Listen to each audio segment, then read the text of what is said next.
Hello. Cool. Everybody over here. Hi, everybody. We're live. Cool. So, to whom it may concern, we're live. We're live. Great.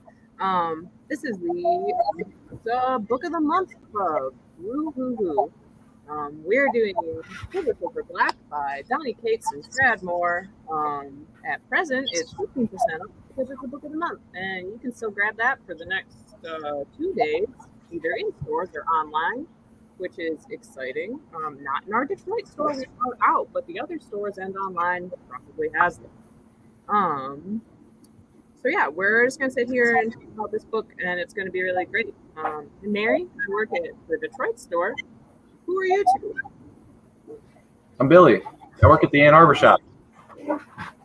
I'm Darren. I work at the Grand Rapids store. Yeah, cool. Well, that's us. So we can just dive right on in. Do either of you want to kind of summarize like what the gist of this book is? Yeah. I mean, can we start by giving a belated happy birthday to Jack Kirby? Yeah. His birthday yesterday. Yeah. The plot of this book is Silver Surfer gets sucked through a black hole, right? And then saves all of his fellow Guardians of the Galaxy. It kind of like ties in with that Guardians of the Galaxy run that Donny Cates did. And then he is sent back in time. It's like the beginning of time, I guess. Yeah, some sort of void. Yeah, and like 6 million years in the past or something. Yeah, as one does after you chill in a black hole for a little bit. Absolutely, and he encounters many different beings that would show up later on in his life, and has a lot of really tough decisions to make. And as always with Silver Surfer, he's very sad. Yeah. But trying to make the best of a bad situation. Yeah. It's also you meet the. This is the first time Null appears, right? Like in Silver Silver Black, I think so. Yeah, there was some sort of first appearance. It was either that or like a symbiote planet or something like that. Yeah, I don't know. Yeah. So I remember it was hard to keep the single issues on the shelves. It really was. So you get like Silver Surfer being sad and doing all the thinking, and then he's got to face off against Null. A lot of the symbiotes, where all that nasty venom and carnage stuff comes from that everybody loves. So yeah, it's very cool. Excellent. So we can hop right into some prompts. What was your guys' favorite part of the book? My favorite part of this book was the artwork. Without a doubt, the artwork is just amazing. This was my first time checking out Tradmore. One of our coworkers here was just raves about Tradmore all the time, and this showcases Tradmore's art perfectly. Getting into the cosmic stuff with Marvel, this is like exactly what you want the art to. It's like in there, especially like there's some like really insane, crazy, beautiful spreads throughout this whole thing that are just. It's just so abstract and silly. I love it. Yeah. At the Treasury Edition there too. Oh yeah. That's the best way to read this book. It's so good. Yeah, no, I'm happy I got it. It's awesome. And his like the way he draws Silver Surfer is so like liquidy. Like I don't know. He's just like it's awesome. It looks like he's straight out of a Capri Sun commercial. He really does. Yeah. And the decision when he's like expending his energy and like his hands turning black and they make it like iridescent too. Like that was such a really cool choice. He just every muscle on his body looks like it's like oozing off of his body. Like when they draw, when you see the abs on Silver Surfer, it just looks like you're like pushing putty through like a screen or something. It looks so weird. This is a weird body. Yeah. It's great. I love it. But it's like a really good silhouette too. Yeah. Well, and it's also like, okay, so like what would this like weird cosmic surfer guy like look like? Like, yeah, I think he'd look weird, and I like that he does. Man, this giant Galactus panel. Whew.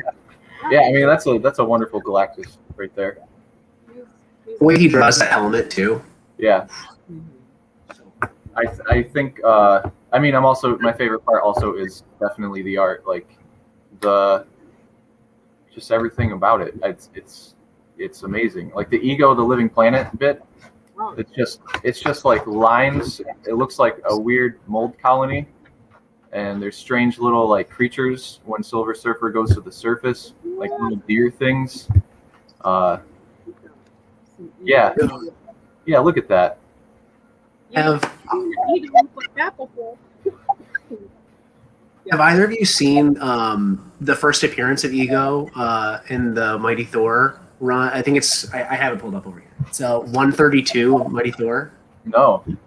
They so it's Jack Kirby, and it looks like a superimposed image of a real person's face with all this cosmic stuff drawn all over it, all that good Jack Kirby like splatter and all that stuff. It looks amazing, and it's that's like that scene in Silver Surfer Black is just as cool as seeing like what I imagine seeing that book then, because like there's just nothing else that looks like it.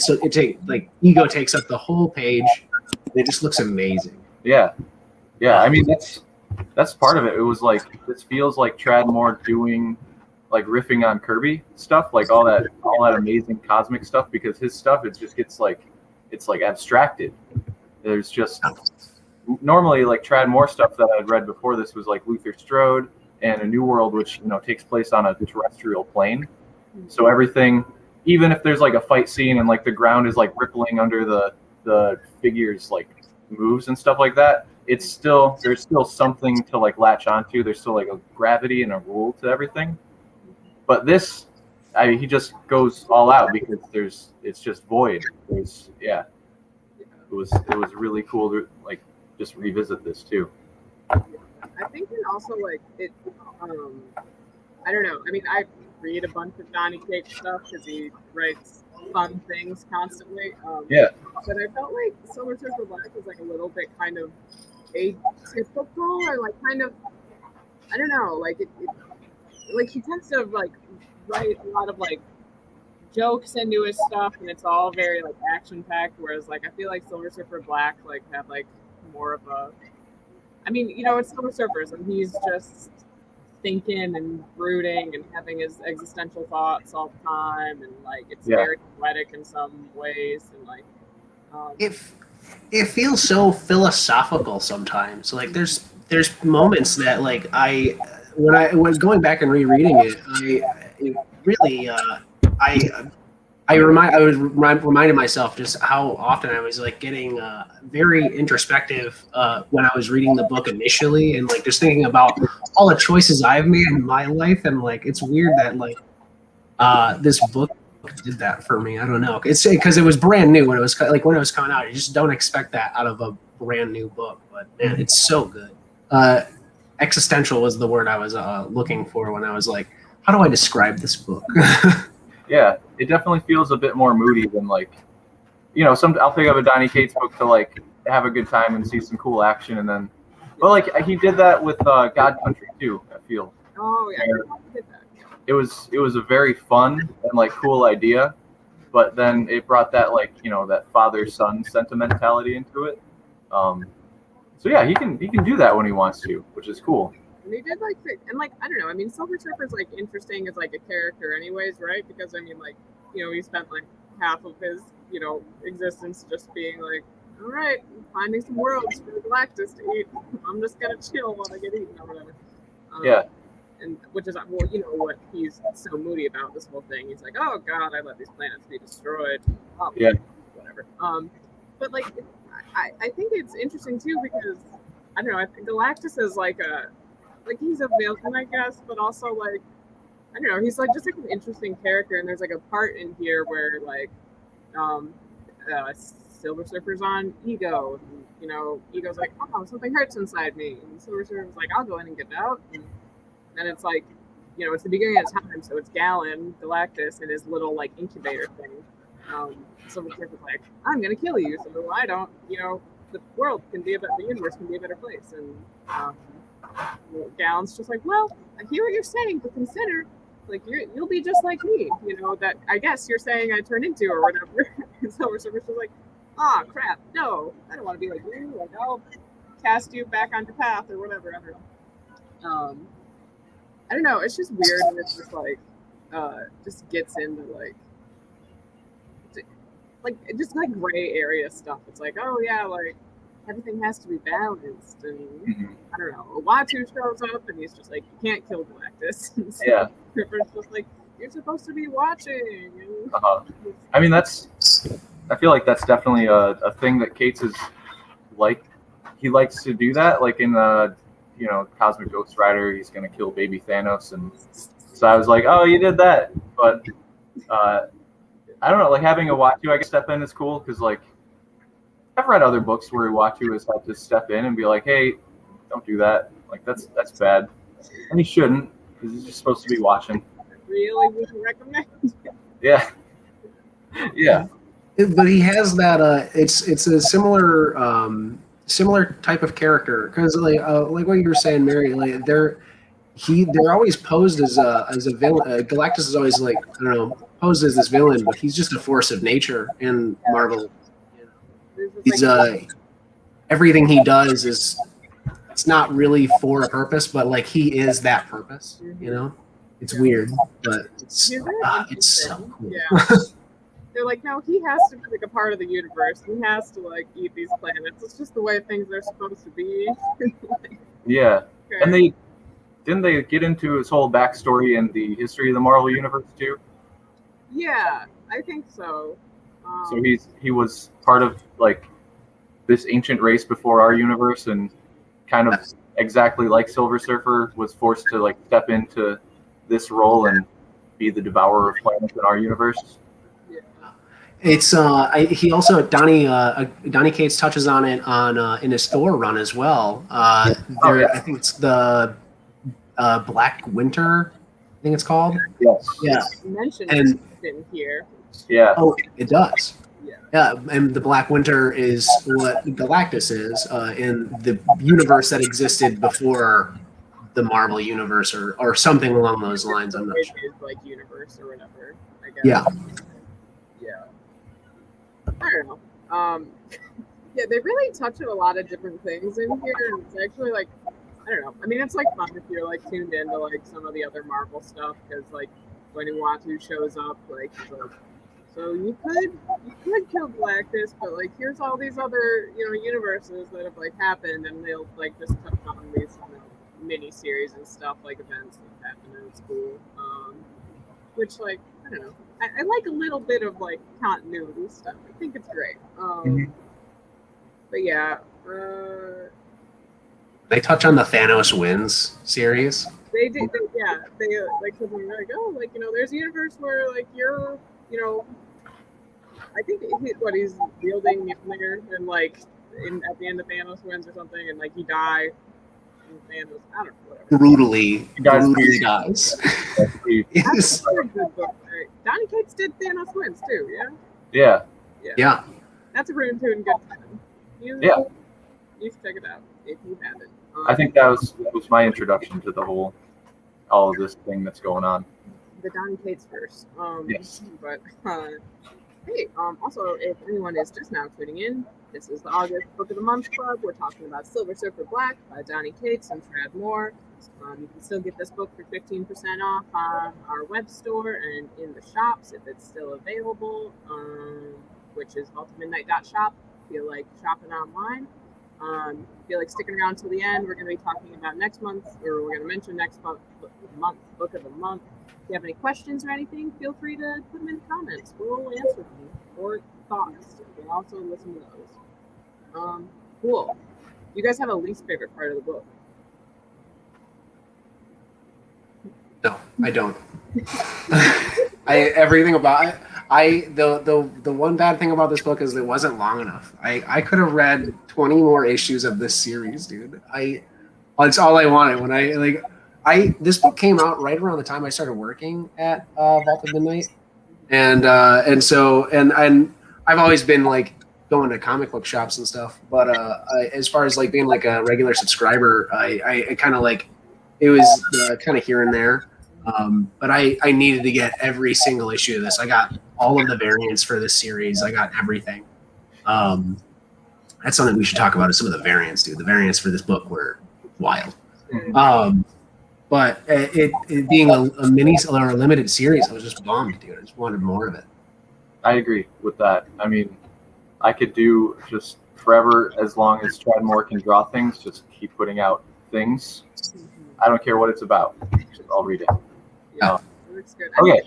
It's part of me that like wants like things I like to just go on forever, but I also think like it wraps up nicely. It's very like I don't know, because sometimes you have like a mini series and it just doesn't stick the landing, right? But like this, I think it works very well as a standalone graphic novel, and I think it's also like effective as like a superhero book for people that don't know if they like superhero books. Like I think it's I think it's great. You don't need to have like, I mean, obviously having some knowledge of the universe like makes it a little bit more zesty, but like I don't think you need to.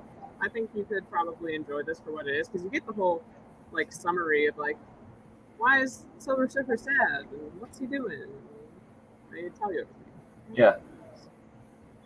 Okay, so I only had like one issue I think with it was the big final fight between Null and Silver Surfer felt kind of parts of it were kind of obfuscated. Like I didn't really fully understand what was going on. Like I understand that Silver Surfer throughout this book. I mean, I guess spoilers ahead. Is that okay?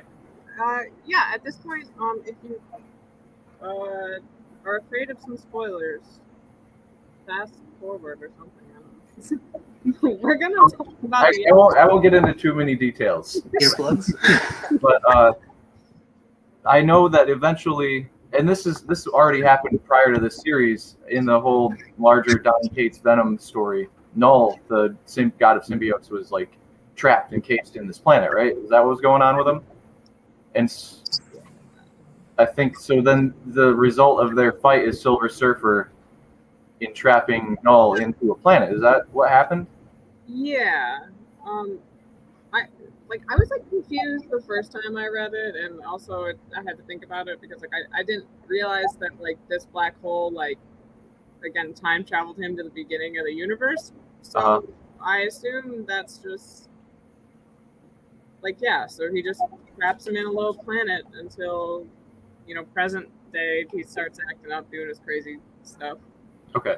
Yes. I don't know. And then I was like confused because like what he just like Silver Surfer like borrowed all the star power from planets that didn't want to die or something. I think so. And he used all the rest of the power cosmic to like summon that planet or like create some sort of their being was like falling apart. They were like coming apart like at a molecular level. Yeah. So they used the last of that energy to turn themselves into like seeds for planets and I mean ultimately thread the needle for all of the things that eventually they would destroy. So yeah, that part loved it. It was great. Yeah. The fight was the only part where I was just kind of like lost a little bit, but it was still like it looked cool. It was cool, and sometimes you just have to not think too hard about it. Yeah, the way that fight ends, it kind of seems like Null was just like, dang, I lost this fight. I'm going to go back to my prison planet really quick. Sorry, guys. Like a little vampire person and wait. Yeah, okay. I can accept that. Yeah. I don't need everything answered, I guess. It's just like, yeah. It is a bit ambiguous. Yeah. It like blasts him with light, and then I guess he goes away into space. Yeah. Don't like revisit it, which is fine, I guess. I don't. Yeah. I mean, every episode of Inspector Gadget, the bad guy gets Dr. Claw or whatever, gets shot off into the sky or whatever. Like, oh, I'll get you, and then he's back. So I get it. That's fine. Naka did that too. We were talking about the Watcher earlier. Yeah. That was something that really stuck with me too. The way that the Watcher was portrayed with the like blasts of light coming out of their eyes, Oh, and the scribbly, strange, like shadowy face. Yeah. Just the choice to make it all scribbly was very strange, but it felt narratively like a cool choice because it's something that is always observing, but we should never actually see the Watcher because they're not meant to be seen, right? Right. Is that their deal? I feel like I've only been reading Donny Cates stuff and he just keeps on showing up. So Yeah, it's like this is what he looks like. it's like a strange like cosmic like goo that their face. Yeah, It's gross. I love it. yeah, it's weird.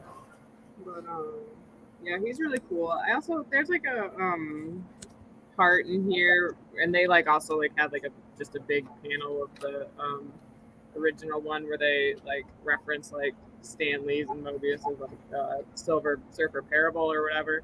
Mm-hmm. Use like the quote that it's just like, if we turn from battle because there's little hope of victory, where then would valor be, and blah blah blah. I don't know why it like made me feel things. I was like, that's a good one, and I like calling back to that and including that in this. We had copies of the Treasury edition of Silver Surfer Parable on the shelf when this book finished up, and I immediately came. Like the next day, I bought that book off the shelf to read it, and I'm so happy I did. That book is amazing, and this whole book really feels like a love letter to like that. To Stan Lee, Mobius, Jack Kirby, all of it. It's like it's a love letter to the greats. It's so cool. Yeah, absolutely. What was that was another thing I wanted to see. Like, what was everyone's introduction to Silver Surfer? Whether it's like a movie or a comic, I guess. I managed to not see that terrible movie that came out, in like 2007 or whatever. Right? Yeah. Where Galactus was a cloud. Yeah. Yeah. Which I kind of would like to revisit. Yeah.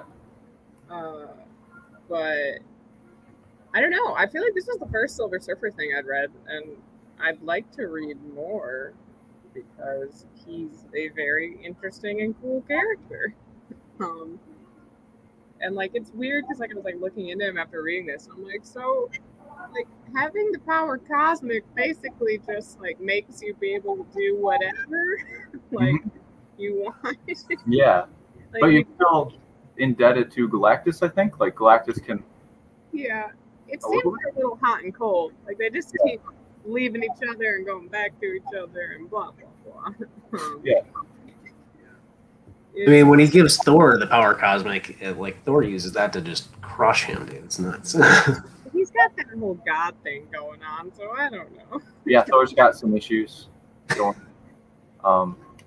Yeah, I mean, my first intro, I think, was that Stan Lee Mobius one that I got from like the library when I was in college. Mm-hmm. And then I found the Mike Allred Dan Slott series, Silver Surfer. Art in that looks really awesome. So good, yeah. And I think that's another good one because like the Silver Surfer gets to be happy in that series too. There's a little bit of like, Silver Surfer is this lonely space person just traveling around the cosmos witnessing destruction, but you like meet someone and fall in love, and so it's nice. But Mike Allred also rocks, so yeah. Yeah. Harley had a question, and it is: does Silver Surfer have a gender? Or do they identify as non-binary? I don't read comics. To my knowledge, Carly identifies as he. His real name's like Norin. Rad? Rad? Yeah. Rad. He had a wife back on his home planet, and that. I don't know. It seems like it's been through some turmoil since leaving to be the Herald. I don't know, but I think Silver Surfer uses he. I mean, quite frankly, it's like a weird metallic space surfing guy. So who knows? Yeah, and there's been other like Heralds of Galactus who aren't dudes named Norin Rad. There was like a Howard the Duck character, or maybe Howard the Duck was in his run, that Chip Zdarsky one. He was the Herald of Galactus? I think so. It was pretty cool. The silliest thing I've ever heard. Yeah. Huh. The Mallard of Galactus. There you go. I like that. Yeah, no, I also like a thing I would have liked more of in this book is like it starts off like when Silver Surfer gets like yeeted out of this black hole back into the beginning of time, and he ends up in front of this like door that apparently Null is behind. There's these like really cool like sentry ladies that Pradmore that are just like guarding this door, I guess, and they're just trivial stupid things that don't matter, but the art design is so cool for no reason. Yeah, and they like only come back a little bit at the end of the series, but yeah, it's just like Null being like, okay, go back to guarding this door. Yeah, I mean, if they decided to go back and do a whole like Null at the beginning of time like miniseries with Tradmore, that would be cool. I check that out. Yeah, I that. Seems like that looks like Sentinel stuff, like it's got to be like some kind of descendant. I would love to know that was like the descendants of the Sentinels or something along those lines. That would be amazing. Yeah. Because for a second, like Norrin like blasts some light on everything or whatever, and like you kind of see them have like faces, and he's like, oh, they were just like goddesses that like Null made his little sentinels or something. Okay. It just it's cool. Oh yeah, they do have little faces. Mm-hmm. Yeah. Oh. Yep. And they speak in a language that we can't understand. Yes. That we as the reader are not allowed to know. We can't. Which is fine. It's fun that way. And one of them has like a leopard skin deal going on, which is pretty dope. Or maybe it's not leopard. Maybe it's just dots. Who is to say, really? Yeah. But it's just cool. It's just, and there's so many cool, just little like I like the way, like, because there's a whole like flashback issue that's just like, here's Norrin on his home planet, and like when Galactus shows up, and like the way he's drawn is like really cool, and like the thing about Galactus is that like he's supposed to, he's drawn typically how we all see him, but like. He's like supposed to be perceived as something that like whoever's seeing him just like sees them as something they can perceive. So in theory, he looks different to like all sorts of different people, and like I don't know, in this like he's kind of portrayed as like the Silver Surfer looking like type guy originally, which is weird. I don't know if that was just Tradmore being. I don't know, maybe I don't know what I'm saying, but I guess I like the flashback. Mm-hmm.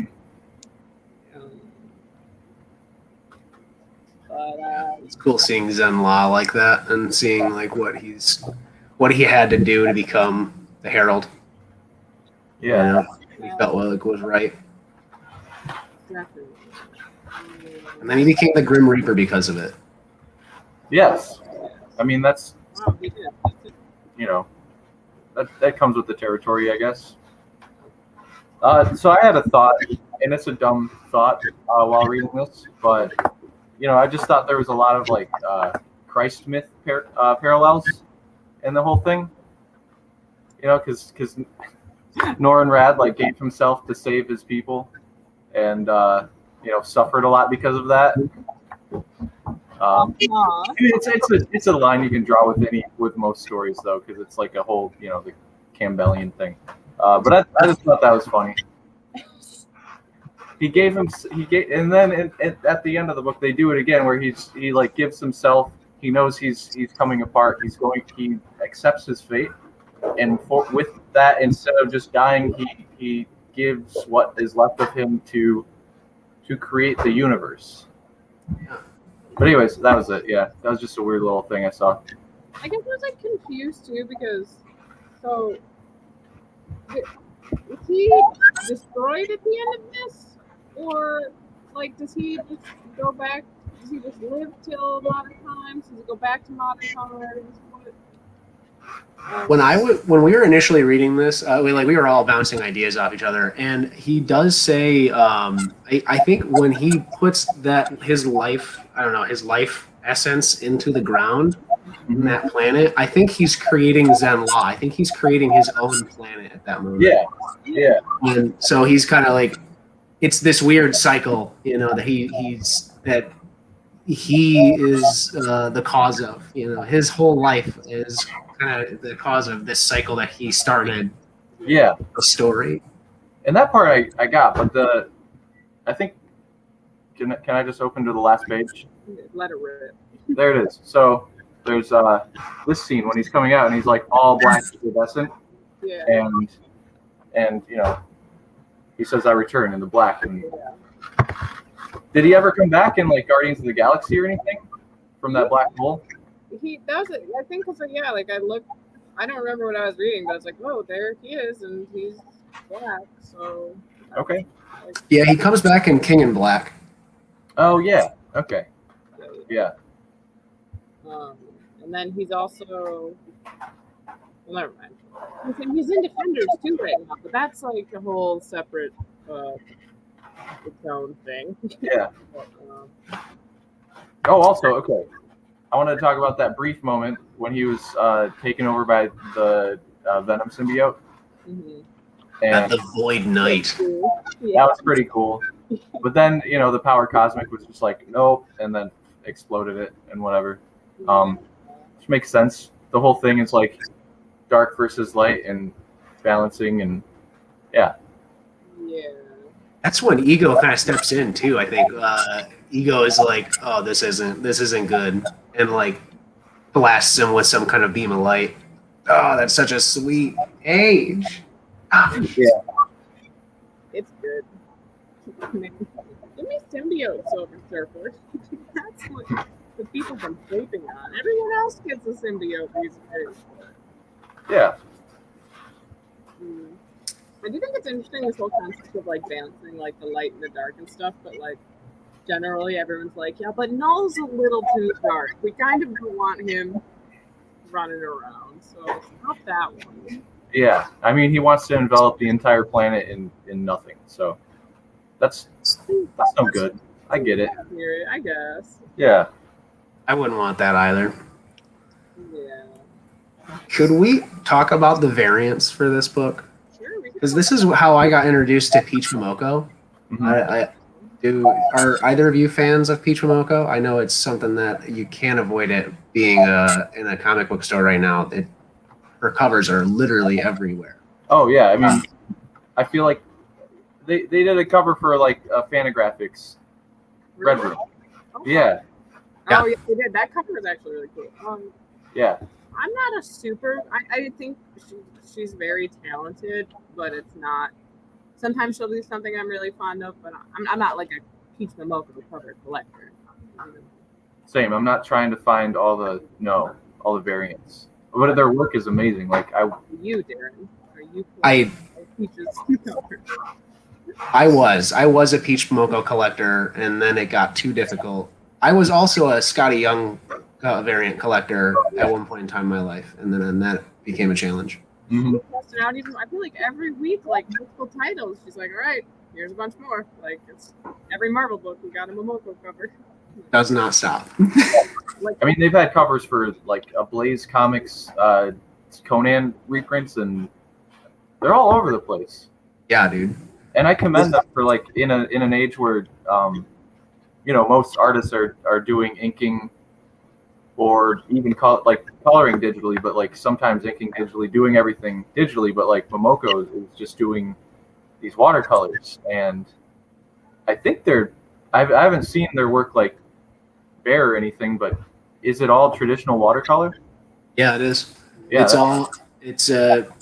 it's all done the way you think it's done. It's all traditional, and it looks the process looks really cool. I got a chance to see a live video of her doing her work, and it was cool, man. That's awesome. Watercolor. This is another variant that I thought was really cool. This one down here. Ooh, there it is. Yeah. This one here. It's Marcos Martin. Oh yeah. And that's that book, man. Oh man. So when I saw that, I jumped on it. I needed it. And all the like second and third printing variants that they were doing too. Like There were a couple I think that were like landscape oriented. Yeah. Those were sweet. I mean, I had all the first printings, which was cool, but like I would see a second and be like, I kind of want that. Yeah. Don't need to be buying the same comic twice, but yeah. It's like one of those kind of like rare books where I'm like, I almost like Trad Moore is doing these main covers, and I like those more than like a lot of the variants. Like that's cool. So, Mhm. but they did have a lot of really nice. Yeah, like there was. Let's see. For number 3, the second thing, there was this cool thing. That looks really good. Yeah. So cool, dude. I don't know. It's just if you like art, it's worth looking at this book. Just because. Yeah, I'm kind of bummed I didn't get the Treasury edition. I kind of wish they would have put the single issues out in like a large format. I think that really would have benefited, like how DC does their big magazine size black label books. So I do that, but they don't fit in a box. That's yeah. You got to get a special box. I don't want to. How many boxes am I supposed to have? Yeah.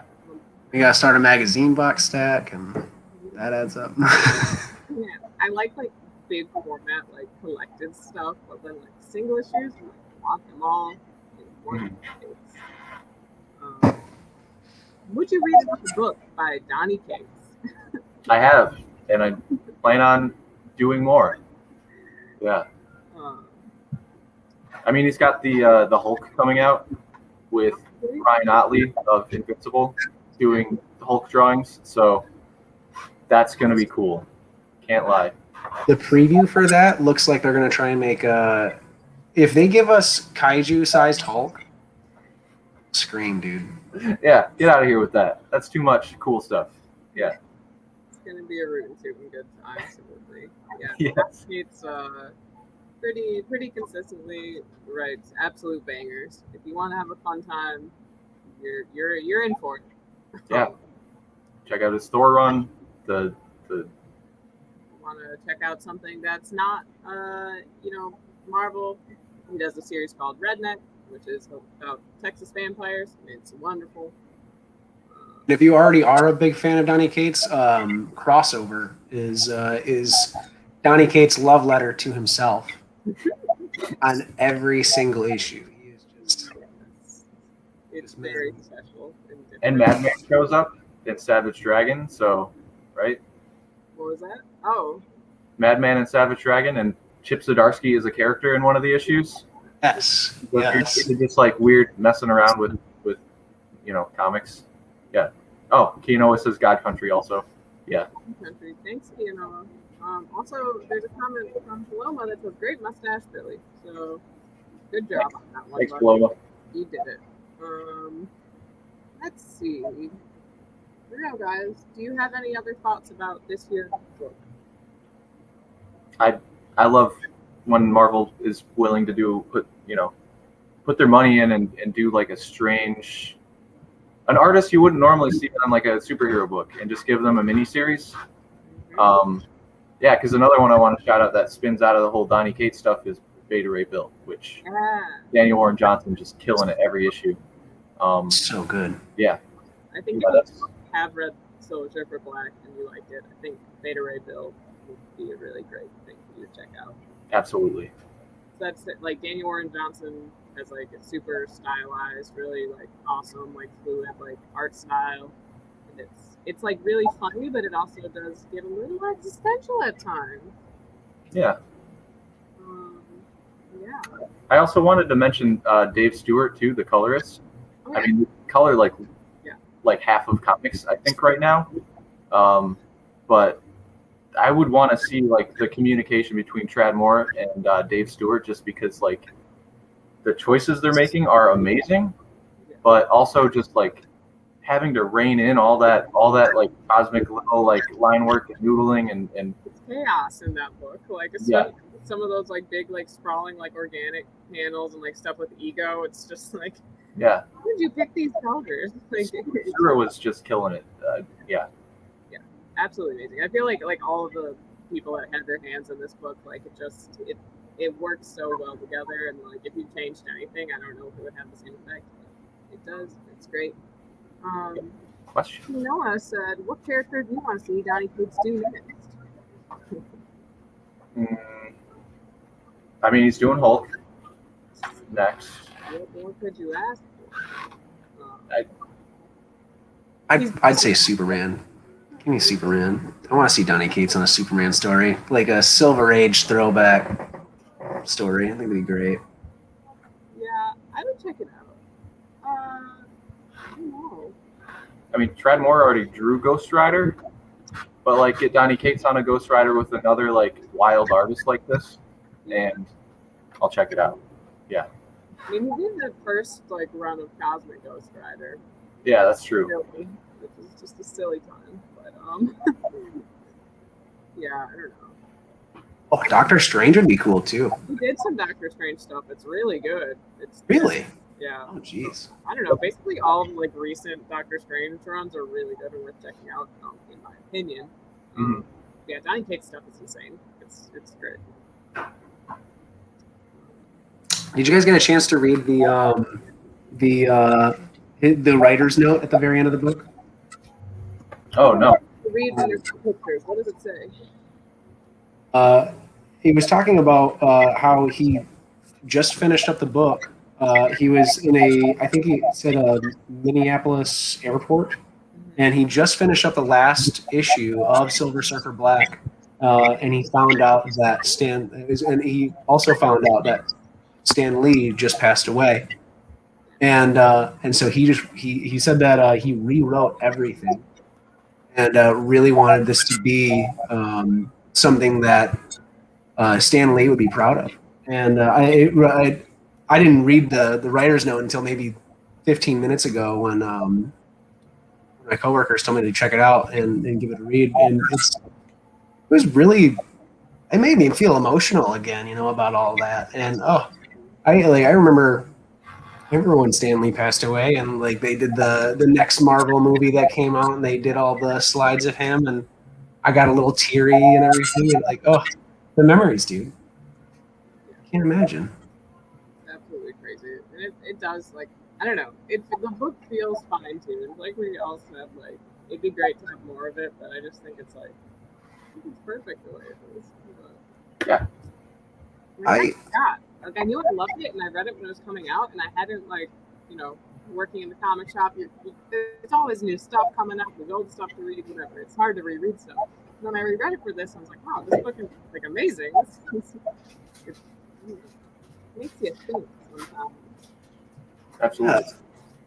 I don't want I don't want to throw this around like it's not a big deal, but I wanted to do the Book of the Month Club today because I think we're talking about my favorite comic book, like of all time. I think it's in my top 3. It is definitely in my top 3. Like this book is like really like I don't know.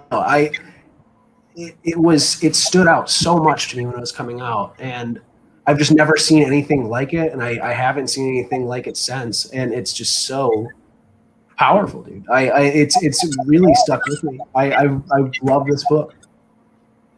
I mean, that's a ringing endorsement if I've ever heard one. Truly, and it's amazing. Entirely valid. Yeah, it's super special. It's weird, and I like to check out anytime, like I feel like DC kind of leans into it more, but like when Marvel does like something that's like artsy, whatever, like it's just like it'll just like happen in mini series because like I feel like it's less safe than like your kind of standard action pack. I mean, it's not that this is an action pack because it is, but it's obviously like a lot of like Silver Surfer thinking about the things he's done and like what he can do and blah blah blah. I don't know. I think it's cool. It's definitely worth reading like no matter what type of comics you're into, really. If you like things that are good, you'll probably enjoy this book. Yeah.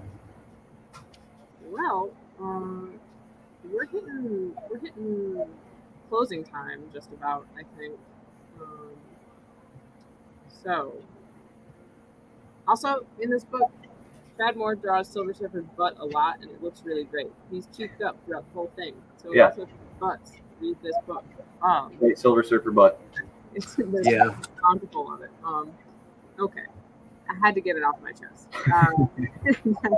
So thank you everybody for joining us. Again, we have a web store so you can order things online. It's called the Midnight.shop. Silver Surfer Black is going to be 15% off for the next 2 days of August. It's also 15% off in the stores if you want to check that out. We do curbside and mail order and all that good fun stuff. Next month's book of the month is Love and Rockets, and book club's always the last Sunday of the month. That sounds about right. Yeah. So check that out. It's going to be a hot one. Upcoming events, we got Vault of Knowledge this coming Thursday. It's every first and third Thursday of the month. That's on Instagram Live. It's super fun. Hop in and play some trivia stuff. Batman Day is going to be the 18th of September, so you can celebrate Batman on that day. That's mostly it, I think. If you guys don't have anything else. It's a great book. I had a fun time talking about it with y'all. Yeah, definitely. Thanks. Yeah. Appreciate it. Thanks for coming. Read this book. Yeah, read it. Check it out. You've got 3 people with excellent taste endorsing it, so There you go. you don't like it. You know what that means. Just kidding. Cool. All right. Somebody has to stop it. Bye, guys. I'll stop it. Bye. Have a good one. Good seeing you.